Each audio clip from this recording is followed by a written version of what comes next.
What's up, YouTube? So today we're going to be talking about the Mustang GTD. We're going to be talking about what it is, why did they build it, what's the price, how do you get one, the appearance, why does it cost so much, and finally I'm going to give my thoughts on it, if I think it's worth it or not. Let's go. So to start off, the reason this car is impressive is because it's essentially a combination of the new Mustang, which is the S650 platform, and Mustang GT3 racing team, right? So if you were to take those two things and put them together, that's essentially what this car is, right? It is a street legal racing car. And including myself, I thought the dark horse was the next big thing. And I thought this essentially was the dark horse, but don't get it confused. This is not a dark horse. It's nothing like the dark horse. It's a whole nother platform, right? Now they do share some of the same things, right? They share the same glass, floor panels, and the same pillars, but this car is completely different, right? It's not the same at all. Let's talk about it. So now the main differences between the normal S650 platform, including the dark horse, and the Mustang GTD is one, the suspension. The Multimatic suspension is really something to talk about. I've never been in a car that had one, but when I look at reviews online and I watch other people that have been in cars, like, that had the Multimatic suspension, all they do is talk really highly of it, right? And saying it's the next best thing. It is so good. I can't vouch for that, but you can do your own research on that and see if it's something, that you like, right? That would make it better for you, right? Another big difference between it is the rear axle transmission, right? I'll throw up a picture here, and a lot of people might not know what it is, but it's like a lot of cars don't have this, or I don't think any car has this for that matter, right? But this is really something special, right? And obviously Ford knows what they're doing. They're doing all these things because they have a bigger goal, right? And later on in the video, I'll explain to you what the purpose of this car was, why they built it, right? And it'll all make sense to you later on. And another big difference between this and the S650 is the braking power, right? So bigger brakes, better braking power, better brakes also, right? So those are the three main differences between the normal S650 and the GTD, right? So now we'll talk about why they built it. So like previously mentioned, right, the reason this car is fascinating is because the reason Ford built this car is for a really good one, right? So I don't know if a lot of you guys know, but there's a Nürburgring racetrack, right, where a lot of manufacturers go, to test out their cars, like, to see how fast it really is, how fast it can complete the laps, and so on and so forth, right?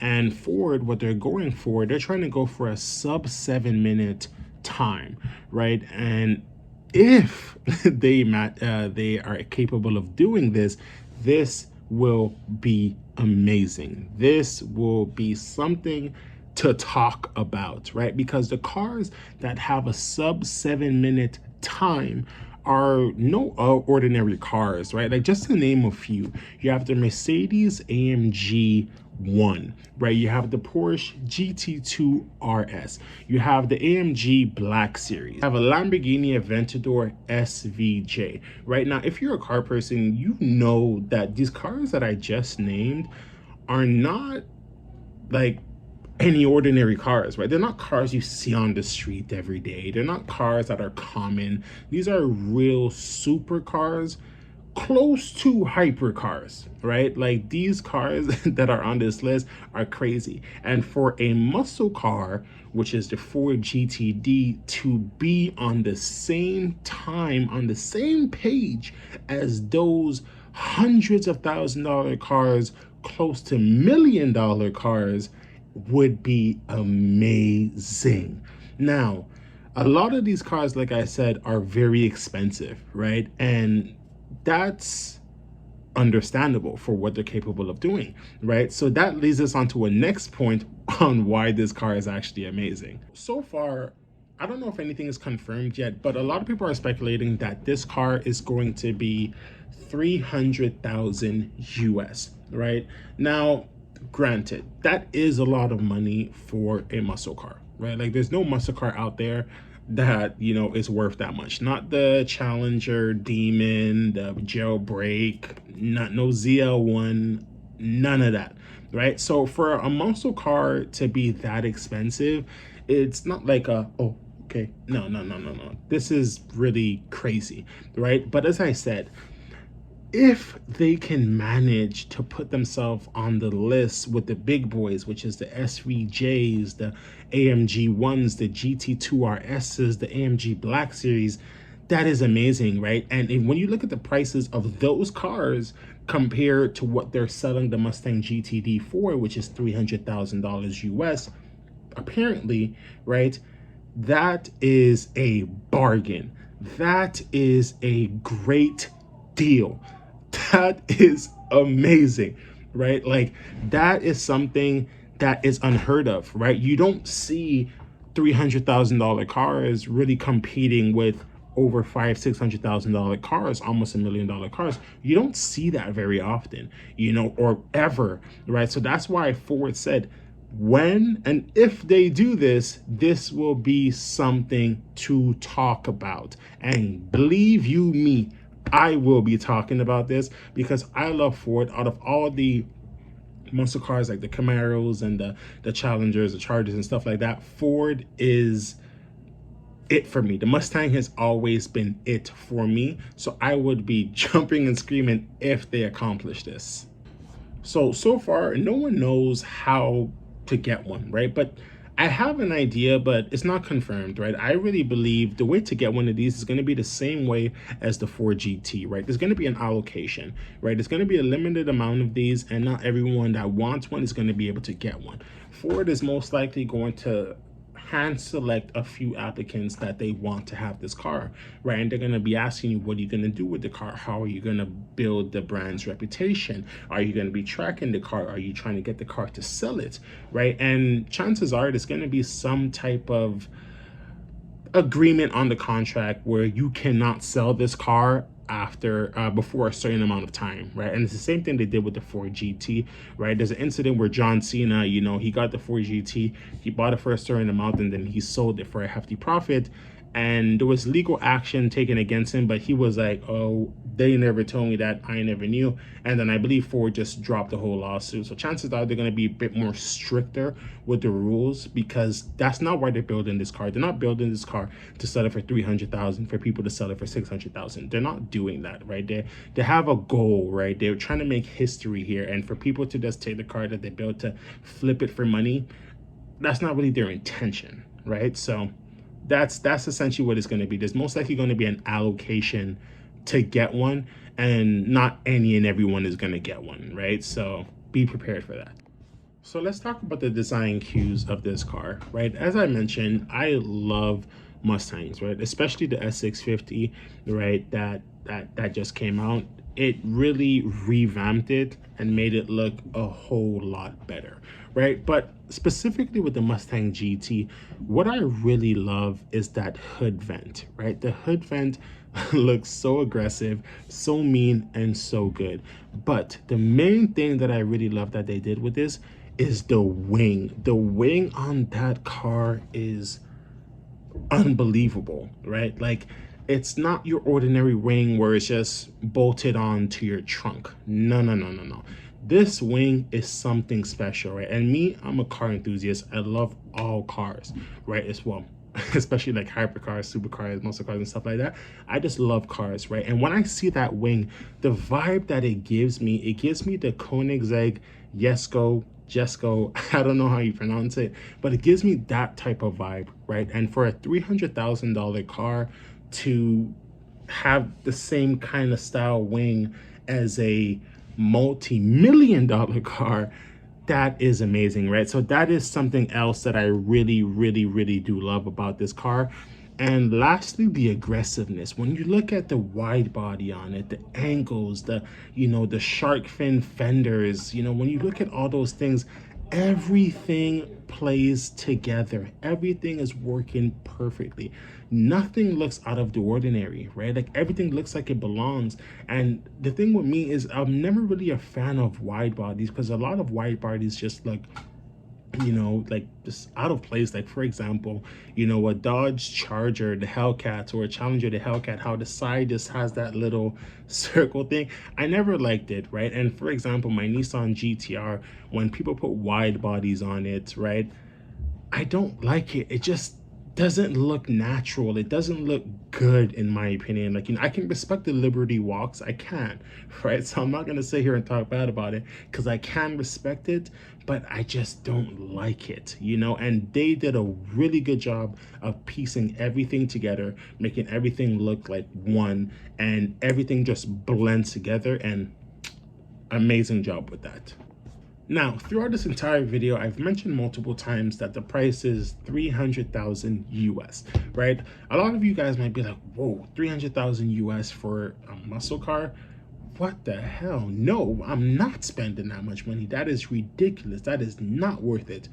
And granted, I kind of agree with you, right? I kind of agree with you because although I appreciate what they're trying to accomplish, and if they do accomplish it, that is something to be talked about. It would be amazing.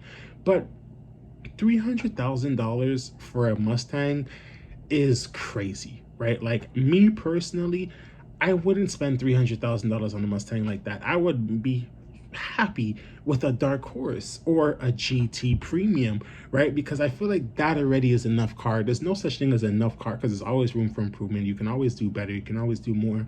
But like I would much rather own a GT premium or a dark horse and then have a second car, which let's say a Lamborghini Huracan or a McLaren, you know, 720. Now, mind you, it's going to be more expensive than the GTD, but I would much rather have that car because of the status, right? Like when you see those cars on the road, those are like, you know, like head turners, right? You turn, you look at it. Now, I'm not saying that the GTD is not going to be a head turner, but essentially it's a Mustang, right? It's a Mustang. And once again, I love Mustangs. I'm never, ever going to talk bad about a Mustang because I love it.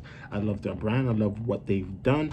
And as I said, ever since I was younger, the Mustang has been my favorite muscle car out of all of them, you know? But it's just spending that much money is crazy. Now, granted, I do understand why they did it, right? I do understand what the price is. When you think of the engineering behind that car, the time spent behind that car, the GT3 racing team, and, you know, pretty much it's a street legal racing car. I get it, you know, I get it. They have to get their money's worth because of the amount of time, effort, resources, everything they are putting into this car. And mind you, it is an 800 horsepower car. This is no sleeper car, right? And when you look at other 800 horsepower cars on the market, they're more expensive than this, right? They're more expensive than the GTD. But like I said, like I would rather get like, you know, a McLaren 720, a Porsche 911 GT2 or a GT3. It doesn't necessarily need to be an RS, but you know, or a McLaren 720S, Lamborghini Huracan, those type of cars, because to me they have more status, right? They're more of a head spinner than a Mustang is. Now, I might bite my tongue when I actually see one in person and regret everything I just said. But as of right now, until I actually see one in person, that's just where I stand. Like, I love it, I respect it, but personally, couldn't be me. And although I wouldn't buy it, there's not like there's not people out there that wouldn't buy this car, right? There's a few people that would buy this car. Like, you know, if you have a lot of money, like, you know, and you have money to not necessarily waste, but like screw you money, you would buy this car, right? Or if you're a Mustang enthusiast, right, and you have all the Mustangs and you want to add this one to your list because you really love it, you would add this to your car collection. If you're a content creator, right, and you love Mustangs or just cars in general, you would add this to your collection, right? You just have to have a lot of money to be able to really even consider this car, right? But for someone that has money, right, but doesn't have money where they can just spend $300,000 US and just be like, I'll make it in 2 days. You know what I'm saying? Like, you're not really going to be doing that, right? You're not really going to be getting this car. And I guess this car is not made for you. And chances are it's not made for me either, right? So, yeah. So in other words, all this to say, right, like I really do appreciate what Mustang is doing here. I respect what they are doing. I love what they are doing. And as I said throughout the video, if they manage to accomplish this, oh my gosh, this would be amazing, right? Like it's not like they're competing against us or other muscle cars and like stuff like that. No, no, no, no, no. They are going against the big dogs, the SVJs, the AMG ones, the Black Series, right? Like these are all big boy cars. These are not no Toyotas, no Camaros, no Challenger Hellcat. No, no, no, no. Whole another ball game, right? So if the Mustang GTD finds a way to have a sub 7 minute time alongside those cars, they have my respect, right? I mean, they really do have my respect, but they have my respect on a whole nother level. And every Mustang hater can, yeah, So like if they manage to do this, it would be amazing, right? But as I said, it really is just a price point. Like I would love to own one of these, but it's really just a price point for me. You know what I'm saying? It's the price point. Like I'm not saying it's not worth it, right? Like if you have the money and you love Mustangs, then by all means go spend it, right? But like me personally, like I would have to have multiple cars in my collection to get something like this. So what I'm trying to say essentially is like I would already need to have like my Nissan GTR, a McLaren 720S, a Lamborghini Huracan, and then I would add that to my collection. But if I just have like a normal car and then I'm just gonna buy this, I wouldn't buy this over a Lamborghini or a Ferrari or a Porsche. I wouldn't buy this over those cars just because of the status, right? Like I've been in those cars. I've been in Lamborghinis, Ferraris, not a Porsche yet, but I've been in Lamborghinis and Ferraris, and those cars are different. When you're in it, it's like you just feel like that guy. You know what I'm saying? Even though like in the Lamborghini you have that little switch to turn it on. Like when I had one, well, rented one, sorry, I don't want to lie out here. When I rented one, you flip that little switch up, that jet switch, and turn it on, and all you hear is boom, right? Like oh my gosh, you just feel like that guy, right? And the car makes you feel nice when you're in it. You really feel like you made it. You really feel like you accomplished something and you are somebody. Now you don't need a car to be somebody, but like it just makes you feel really good. Now I would have to get into one of those GTDs to see if it has that same feeling, but I don't think it would, right? If I'm going to be sitting in a Mustang Dark Horse or a Mustang GT Premium, like I feel like it's going to give me the same feeling as sitting in the GTD because of the lower trims of that car. But correct me if I'm wrong. As I said, in due time, we'll see when I actually sit in one. If I'm lucky, I can even test drive one. I don't think that would happen, but in due time, we'll see. And maybe I'll regret everything I'm saying right now. And if I do, I'll make a video on it saying I was stupid, right? Don't listen to me. I don't know what I'm talking about. But until then, it's gonna take a lot to change my mind to make me believe that getting into the GTD and getting into a Huracan or anything like that, the feeling is going to be the same. Maybe the performance is going to be the same. Obviously the GTD might be a little better, right? But the feeling behind it, So anyways, those are my thoughts. That's what I think about it. And as I said, I respect the car for what it is, and I love Mustangs, Fords in general, right? But I think this one is not for me. But let me know what you guys think in the comment section. Is it for you? Do you think it's worth it? Would you buy it? And most importantly, what do you think about the price point for it being a Mustang? Let me know. I'll look forward to seeing your comments. Peace.